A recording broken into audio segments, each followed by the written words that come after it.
Good morning students. आज मैं आपको समझाने जा रही हूँ प्लेटो का न्याय सिद्धांत। प्लेटो ने न्याय सिद्धांत अपनी पुस्तक रिपब्लिक में दिया और प्लेटो ने न्याय सिद्धांत का प्रतिपादन संवादपूर्ण शैली में किया, यानी कि बातचीत की एक प्रक्रिया में उसने ये बताया है कि न्याय है क्या। प्लेटो ने न्याय सिद्धांत को समझाने के लिए समाज में 3 तरह के लोग माने हैं। उसका कहना है कि समाज में कुछ लोग होते हैं जिनमें भूख की इच्छाओं की प्रधानता होती है। जिसमें भूख और इच्छाओं की प्रधानता होगी वो क्या करेगा, वो किसी काम धंधे खेती बाड़ी या और कोई भी व्यवसाय अपनाएगा। इस तरीके का कार्य करके वो अपना पेट भरेगा, अपनी भूख अपनी इच्छाओं को शांत करेगा, भौतिक सुख सुविधाओं को शांत करेगा। प्लेटो इस टाइप को लोगों को शामिल किया है उत्पादक वर्ग में। दूसरा उसने बताया कि ऐसे लोग हो सकते हैं जिनमें साहस की वीरता की प्रधानता हो। जिन लोगों में ये गुण होगा वो देश की राष्ट्र की रक्षा में भागीदारी निभाएंगे और उन्हें प्लेटो ने सैनिक वर्ग का नाम दिया है। तीसरा प्लेटो ने माना है कि ऐसे भी लोग हो सकते हैं जिनमें बुद्धि और विवेक का गुण ज़्यादा प्रधान हो, ज़्यादा बुद्धिशाली हो, ज़्यादा विवेकशाली हो। तो ऐसे लोगों को प्लेटो ने समाज में जो कार्य सौंपा है वो है शासन संचालन का, और शासन संचालन करने वाले लोगों को प्लेटो ने नाम दिया है दार्शनिक वर्ग। इस तरीके से प्लेटो ने अपने न्याय सिद्धांत में समाज में 3 तरह के वर्ग माने हैं: उत्पादक वर्ग, सैनिक वर्ग, दार्शनिक वर्ग। अब प्रश्न ये उठता है कि इसका पता कैसे चलेगा कि किसमें किस गुण की प्रधानता है। तो प्लेटो का जवाब ये है कि शिक्षा और प्रशिक्षण की प्रक्रिया में हमें ये पता चलेगा कि किस व्यक्ति में किस गुण की प्रधानता है, और जिसमें जिस गुण की प्रधानता होगी समाज में उसे उसी तरीके का कार्य सौंप दिया जाएगा। ये तो हो गए प्लेटो के 3 वर्ग। प्लेटो न्याय कहता किसे है, न्याय किस तरीके से मानता है।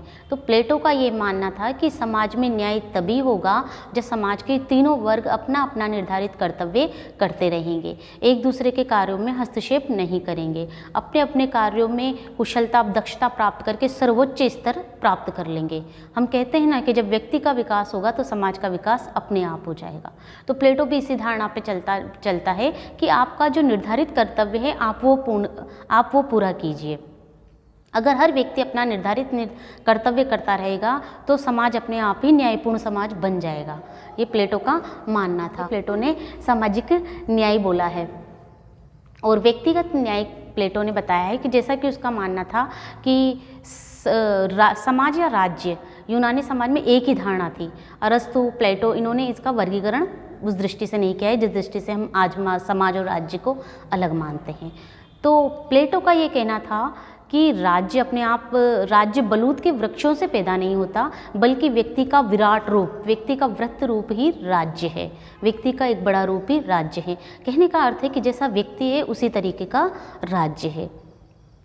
तो व्यक्ति में भी ये 3 गुण होते हैं। प्लेटो का ये मानना था कि हर व्यक्ति में तीनों गुण होते हैं, बस अंतर इतना होता है कि किसी में कौन सा गुण प्रधान होता है, किसी में कौन सा गुण कम होता है। जिस गुण की प्रधानता होगी और उसे उसी तरीके का काम उन्हें सौंप देंगे। अब उसने एक दूसरे न्याय की बात की जिसे उसने कहा है कि व्यक्तिगत न्याय। व्यक्तिगत न्याय है प्लेटो के अनुसार कि जब व्यक्ति में ये 3 गुण होते हैं तो व्यक्ति के अंदर इन 3 गुणों में बैलेंस बना रहे, और जो बाकी के 2 गुण हैं, जैसा कि हम मानते हैं कि हमारा पूरी बॉडी किससे चलती है, हम काम किससे करते हैं, हमारे मस्तिष्क किससे करते हैं, और मस्तिष्क किससे चलता है, बुद्धि से, विवेक से चलता है। मस्तिष्क किसका नियंत्रण करता है, बुद्धि का, विवेक का करता है। तो प्लेटो का यही मानना था कि हमारे अंदर भी हमारे 2 गुण हैं वो हमारी बुद्धि से मार्गदर्शन प्राप्त करते रहें और अपना निर्धारित कार्य करते रहें। उन तीनों हमारी बॉडी के अंदर भी, हमारे एक व्यक्ति के अंदर भी इन 3 गुणों में समन्वय बना रहे, इसे ही प्लेटो ने व्यक्तिगत न्याय कहा है। और समाज में इन 3 गुणों में समन्वय बना रहे, इसे ही प्लेटो ने सामाजिक न्याय कहा है। अब आते हैं प्लेटो के इस सिद्धांत की विशेषताओं पर। प्लेटो ने सिद्धांत की क्या क्या विशेषताएं बताई हैं। पहली विशेषता है हस्तक्षेप। जैसा कि हम पहले भी बता चुकी हूँ कि ये तीनों वर्ग समाज के एक दूसरे के कार्य में हस्तक्षेप नहीं करेंगे। दूसरा है विशेषीकरण, अर्थात ये तीनों अपने अपने क्षेत्र में अपने अपने कार्य में कुशलता दक्षता हासिल करेंगे और समाज को सर्वोच्च विकास के स्तर की ओर लेके जाएंगे, विशेषीकरण प्राप्त करेंगे। और तीसरा है कि प्लेटो ने अपने न्याय सिद्धांत में कर्तव्य को प्रधान माना है। दृष्टि में कर्तव्य प्रधान है कि हर व्यक्ति को अपना अपना कर्तव्य निभाना चाहिए। उनकी दृष्टि में समाज प्रधान है, व्यक्ति नहीं। और ये माना है कि जब सब लोग अपना अपना निर्धारित कार्य करेंगे तो लड़ाई झगड़े का कोई प्रश्न ही नहीं उठेगा, समाज प्रगति विकास की ओर यात्रा करेगा, तो इससे समाज की एकता और ज़्यादा मजबूत होगी। ये प्लेटो के न्याय सिद्धांत की विशेषताएं थी। अब चलते हैं कि प्लेटो के न्याय सिद्धांत की हम आलोचना क्या कर सकते हैं, प्लेटो के न्याय सिद्धांत की आलोचना क्या होती है। पहली बात तो एक तरफ तो प्लेटो समाज का 3 भागों में वर्गीकरण कर रहे हैं। दूसरी बात कहते हैं कि दार्शनिक वर्ग को अन्य 2 वर्ग को कंट्रोल करना चाहिए, उनका मार्गदर्शन करना चाहिए। तो ये एक अंतर विरोध है कि जब आप तीनों को, एक तरफ तो आप तीनों को बराबर मान रहे हो और फिर दूसरी तरफ एक वर्ग को अन्य 2 वर्गों का कंट्रोल करने का, ये निर्धारित करने का काम सौंप रहे हो कि आप में कौन सा गुण है। तो ये प्लेटो के सिद्धांत में अंतर विरोध है। दूसरा है कि प्लेटो के सिद्धांत में कर्तव्यों को, केवल कर्तव्यों को प्रधानता दी गई है, अधिकारों की बात ही नहीं कही गई है। जबकि आज का जो हमारा वर्तमान का न्याय सिद्धांत है वो पूरी तरह अधिकारों पर बेसिस से अधिकारों को प्रमुख मानकर चलता है। कि प्लेटो के सिद्धांत की कमी है कि केवल उसका सिद्धांत कर्तव्य प्रधान है, न्याय प्रधान नहीं है। और प्लेटो ये कहता है कि समाज में एकता पैदा करेगा, पर ये देखने से ये नहीं लगता है। ऐसा लगता है कि समाज में एकता नहीं बल्कि विभाजन पैदा करेगा, भेदभाव पैदा करेगा।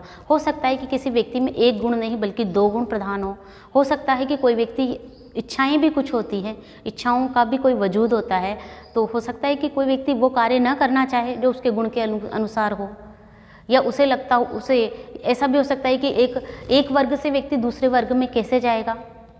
अगर इच्छा एक व्यक्ति उत्पादक वर्ग में हुआ है तो हमेशा ही उत्पादक वर्ग में रहेगा। उनका ट्रांसफ़र, वर्गों का ट्रांसफ़र की कोई व्यवस्था प्लेटो ने स्पष्ट रूप से ऐसी कोई व्यवस्था नहीं की है। उसने केवल अपना जो वर्गीकरण किया है, बाकी ऐसी कोई व्यवस्थाएं उसने नहीं दी है कि किस तरीके से एक वर्ग दूसरे वर्ग में जा सकता है। तो प्लेटो के सिद्धांत की ये कुछ कमियां थी, पर फिर भी हम कंक्लूजन के रूप में ये कह सकते हैं कि प्लेटो ने उस समय अपना सिद्धांत दिया, उस समय अपना विचार दिया जिस समय न्याय का सिद्धांत, न्याय का कॉन्सेप्ट ही प्रचलन में नहीं था। तो एक तरीके से प्लेटो ने उस सिद्धांत को स्पष्ट करने की कोशिश की, उस सिद्धांत को उसे समाज का एक सर्वोच्च गुण बनाया, उसे समाज है कुछ इस तरीके से प्लेटो ने अपने न्याय सिद्धांत बताया है।